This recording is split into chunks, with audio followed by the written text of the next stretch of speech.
Salut à toi, aujourd'hui on se retrouve pour une nouvelle vidéo. Comme d'habitude, on va parler de cuisine au barbecue et de cuisine en outdoor. Et aujourd'hui, j'ai envie de te parler d'un de mes accompagnements préférés. Je ne sais pas si tu connais, il s'agit du cornbread. Il s'agit d'un pain de maïs qui est vraiment un plat typique, un accompagnement typique du sud des États-Unis. Ça accompagne à merveille tout ce qui va être les ribs, le pulled pork, le chili. C'est vraiment un accompagnement qui est traditionnel et ça va te changer un petit peu de la verdure qu'on peut mettre avec, parce que souvent avec un barbecue on ne sait pas comment trop accompagner nos viandes, etc. Et tu verras, ça c'est vraiment parfait parce que tu peux récupérer, soit le manger comme ça, soit prendre ton petit pain de maïs et le tremper dans la sauce de tes viandes, et c'est vraiment très très bon. Tu peux aussi le décliner version sucrée en faisant un petit sirop de miel et whisky dessus, mais ça je t'en parlerai dans la suite de la vidéo. Et ça se mange aussi au dessert. Bref, c'est un plat qui est très polyvalent. Et aujourd'hui, pour réaliser cette recette, on va s'accompagner de notre four à pizza Glowen, le petit four à pizza slovène. Je le trouve toujours aussi incroyable, toujours aussi polyvalent. Et d'ailleurs, s'il te plaît, s'il te fait de l'œil, je te propose mon petit code promo Blondie Glowen 5 qui est valable sur tout le site de Glowen. Tu verras, ils sont super réactifs en termes de SAV, l'expédition parfaite, vraiment très rapide, etc. Et puis franchement, tu soutiens une petite entreprise, et surtout une petite entreprise qui a du style.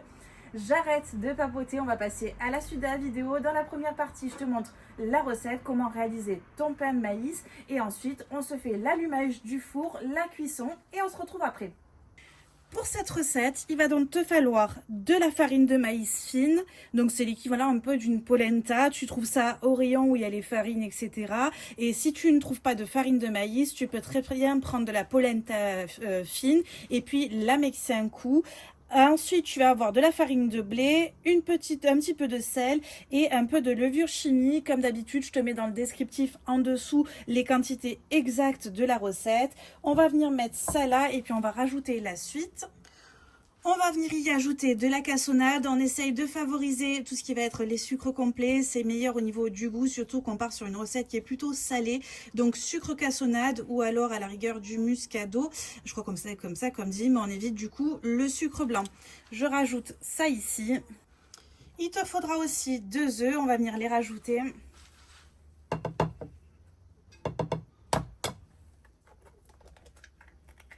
Donc 2 gros œufs.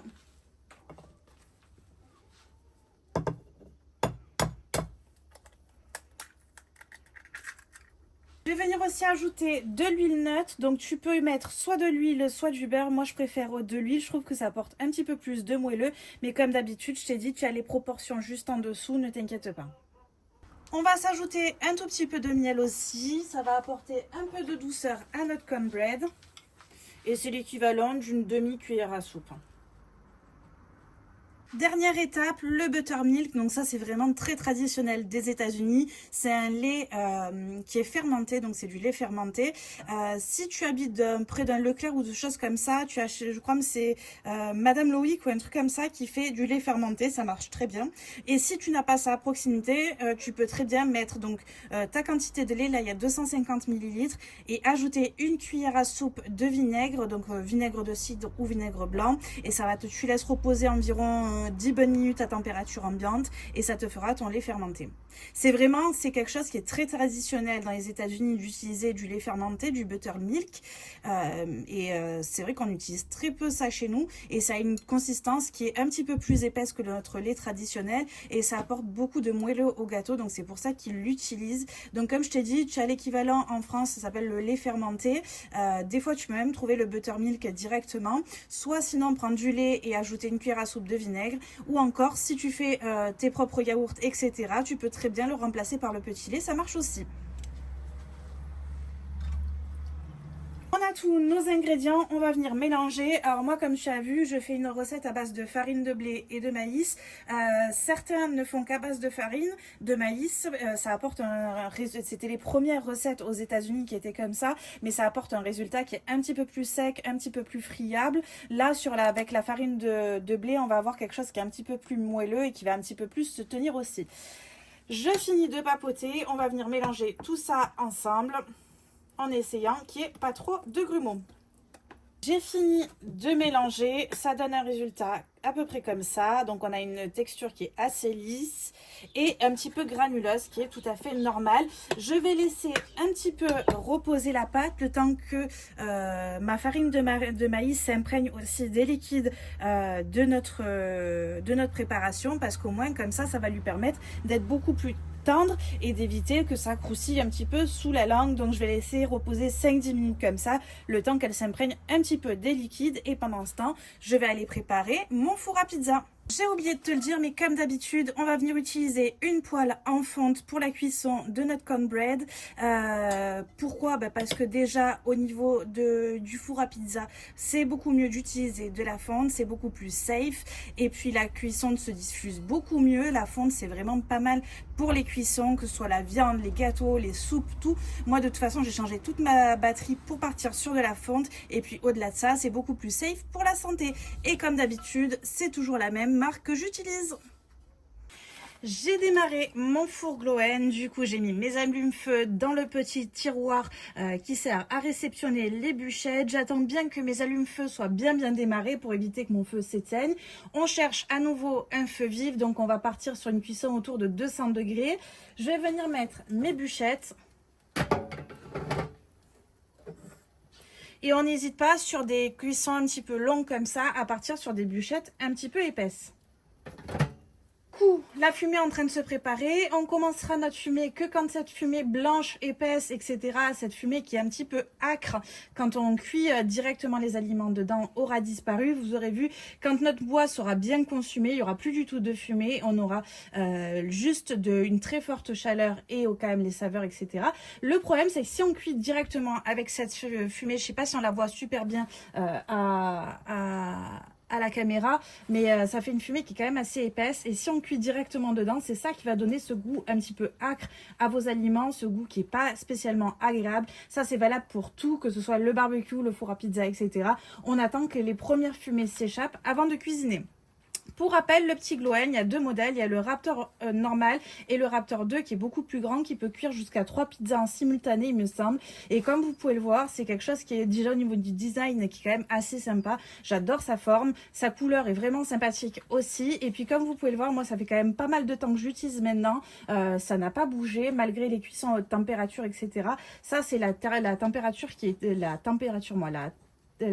peinture pardon, qui est thermolaquée, et grâce à ça notre four il bouge pas. Moi il est resté tout l'hiver dehors, enfin il n'y a aucun problème à ce niveau là, il a jamais bougé, il n'y a pas de traces de rouille. Il y a quelques traces là au niveau de l'inox, mais c'est parce que je ne fais pas spécialement attention quand je passe mes casseroles, etc. Mais bon, c'est un four que je trouve vraiment sympa parce qu'on peut faire plein de cuissons dedans. Et au niveau des pizzas, je vous ferai une vidéo d'ailleurs très prochainement avec, elle est vraiment sympa. Pour le bois, du coup, si tu sais pas quel bois prendre, moi personnellement je prends celle de chez Le Bouscatier. C'est des petits kits d'allumage pour les braseros, etc. Et le bois est de bonne qualité et ça fait vraiment le job, et en termes de prix c'est plutôt pas mal. Du coup on le voit un petit peu mieux là, maintenant que j'ai fermé la porte.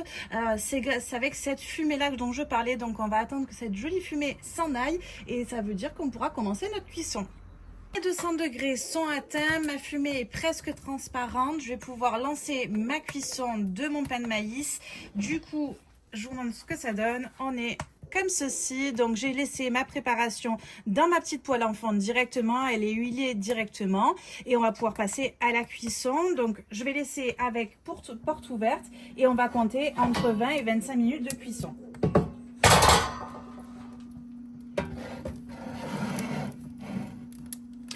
Allez, à de suite. Alors, on est 25 minutes plus tard, donc ça a pris un peu plus de temps que prévu. Ça a pris 5 minutes de plus. Notre bois, on est sur de la braise uniquement, donc ça garde bien la chaleur. Et on va sortir notre cornbread. On va regarder ça tout de suite, en essayant d'éviter de me cramer. Et regardez-moi ce résultat de malade. Vraiment très beau. Je le fais refroidir et on se retrouve juste après. Et voilà le résultat. Donc ça se sert chaud. Tu as un extérieur qui est croustillant, l'intérieur qui est ultra moelleux. Alors j'ai un petit contre-jour sur la vidéo, mais ça fera vraiment quelque chose d'excellent avec tes plats en sauce. Tu vas te régaler. C'est de l'association est vraiment très bonne et puis c'est succulent. N'hésite pas à le servir aussi avec une petite noix de beurre sur le dessus. Ça fait vraiment toute la différence et tu vas te régaler. J'espère en tout cas que cette nouvelle vidéo t'aura plu, qu'elle t'aura permis de mieux connaître cet accompagnement typique du sud des États-Unis, le cornbread. C'est vraiment là-bas une institution et tu verras que ça se marie à merveille avec tes barbecues. J'espère t'avoir fait découvrir aussi de nouvelles saveurs et comme d'habitude, si tu le souhaites, si tu as des questions, tu peux le mettre dans le descriptif de la vidéo. Tu peux aussi me mettre tes remarques et puis si tu veux me soutenir dans mon travail, n'hésite pas à liker ou partager cette vidéo ou encore mieux t'abonner. Comme d'habitude, je te rappelle le petit code promo pour ce fabuleux four, c'est le Blondie Glowen 5, c'est valable sur tout le site de Glowen. Et on se retrouve très prochainement sur une nouvelle vidéo. Et puis en attendant, tu peux me rejoindre aussi sur Instagram, Blondie Camp Barbecue, et j'y reposte des recettes 2 fois par semaine. Je te dis à bientôt pour une nouvelle recette en outdoor.